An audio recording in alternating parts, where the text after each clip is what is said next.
The concept of devolution formed a key pillar of the Kenya's 2010 constitution, seeking to bring governance closer to the people by making county governments the center of political power, as well as decentralizing economic resources to Kenyans at the grassroots.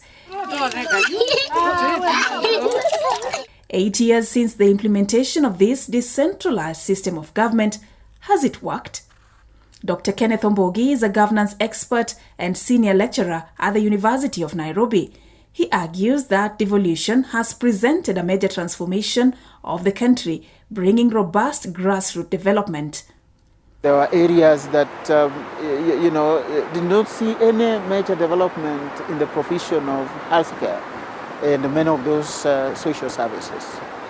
But thanks to devolution, you begin to have a feeling that something is happening. The local level involvement in making certain decisions that touch on local level development is happening. The year 2021, however, saw the devolved units still grapple with fundamental challenges, including irregular or delayed disbursement of devolved funds from the National Exchequer, inadequate financial resources, corruption, stalled projects, huge pending bills, bloated workforce, skyrocketing debt, challenges that risk negating the progress made so far. When it comes to issues of political governance, we exported the very bad habits that we see at the national level to the local level. When we talk about ethnicity at the national level as a key determinant of our politics, in the local levels you find clanism and some elements of ethnicity in much more cosmopolitan counties. So, in other words, what we have at the county level is actually a microcosm of the politics that we have at the national level. While appreciating the fact that delayed disbursement and underfunding of counties presented a major problem, he points out the issues of misallocation and mismanaging of the scarce resources. In the side of development and the utilization of funds that are devolved to the counties is probably the same thing. To put it in a much more popular way, it appears to me that the very interesting habits that inform government expenditure at the national level, characterized with rampant corruption as it were actually exported down to the counties. Dr. Mbuvi also believes that the wanton corruption experienced at the devolved units must be urgently tamed. What is required to really deal with what one could call the cancer of corruption at the county level, just like at the national government, is to, one, allow latitude, provide the latitude for independent constitutional bodies that are meant to actually fight and prevent corruption to function without any undue interference from any quarters. I have in mind the Ethics and Anti-Corruption Commission, which I know that has established offices within the county headquarters around the country. I have in mind the judiciary. I have in mind the investigative agencies of the government, the CID, and the Office of the Director of Public Prosecutions. The year 2021 also saw the country intensify its war against the deadly COVID-19, which proved not only to be a health but an economic crisis. With many people losing their jobs and businesses shutting down, many counties reported low revenue collection, paralyzing service delivery. And even with the county's COVID-19 socio-economic re-engineering recovery strategy, which was launched in 2020 in place, the implementation faced a myriad of challenges. Tupongeze kazi nzuri iliyofanywa na magavana wetu. With health being a devolved function, these financial hitches thwarted the efforts put in place by the county governments in fighting COVID-19 that was fast spreading in the community. These were the scenes witnessed early this year.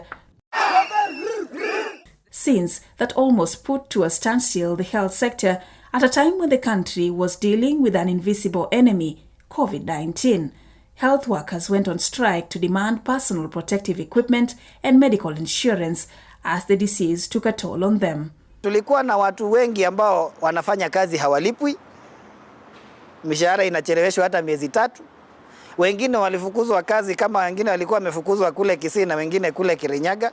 Haya ni mambo ambayo tulikuwa tunaongelea, na pia tulikuwa tunajinunulia vifaa vya kujikinga, lakini pia tupewi pesa na serikali. And as the curtain closes on the year 2021, stakeholders still believe that more needs to be done to ensure accessibility and affordability of quality healthcare for all. 15% ya bajeti yao mzima ikawekea afya. Ndio ukiwekea zile pesa, kwa sababu pesa ni kila kitu. Utaweza kuajiri wahudumu wa afya wa kutosha, utaweza kununua vifaa vya kutosha na vya kisasa. Utaweza kutengeneza hospitali mingi kuhakikisha kila mtu ako karibu na pahali hospitali yake ipo. Na utaweza pia kuhakikisha unatoa mafunzo ya hali ya juu na hata ile ya specialist, ndio kusikue hata na watu wanatoka nchini wanaenda kwingine kutibiwa, kama vile tunaona watu wakienda India.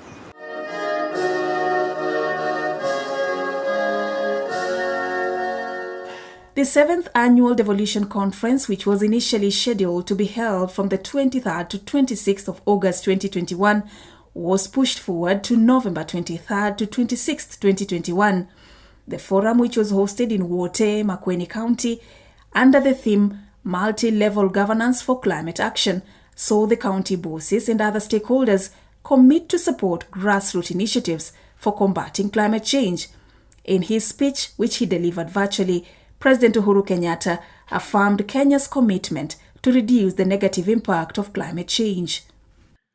I note with much appreciation that 33 county governments have developed county-specific laws on climate change, and that a few of them are providing strong leadership on this agenda. At least finally, we had a chance where the lowest governance structure in our country, which are counties, talking about this important subject of climate change. And it is critical that it came soon after what happened in Glasgow, when the world was really focusing and talking about the direction we are taking as humanity towards actually preventing what is likely to be a disaster in the waiting. The annual event will from next year be held once every 2 years instead of yearly, as has been the case for the last 6 years, in what the Council of Governors says is meant to allow governors to fully implement resolutions. This was the last Devolution Conference under President Uhuru Kenyatta's administration and the current second-term governors. So what impact will this have on the implementation of the resolutions? This can be good or bad for counties, because some governors will want to micromanage the situation to determine who succeeds them, so that he can cover a few things that they did which they may not want anybody to know. That would be tragic if it is happening. But I'm sure, given who we are, it could be happening. Secondly, some governors, when you look at them, are angling to become very strong power brokers and to determine the direction, not just county politics, but national politics, in a way of trying to see what is there next for them. 2021 also saw Nairobi County get a new sheriff.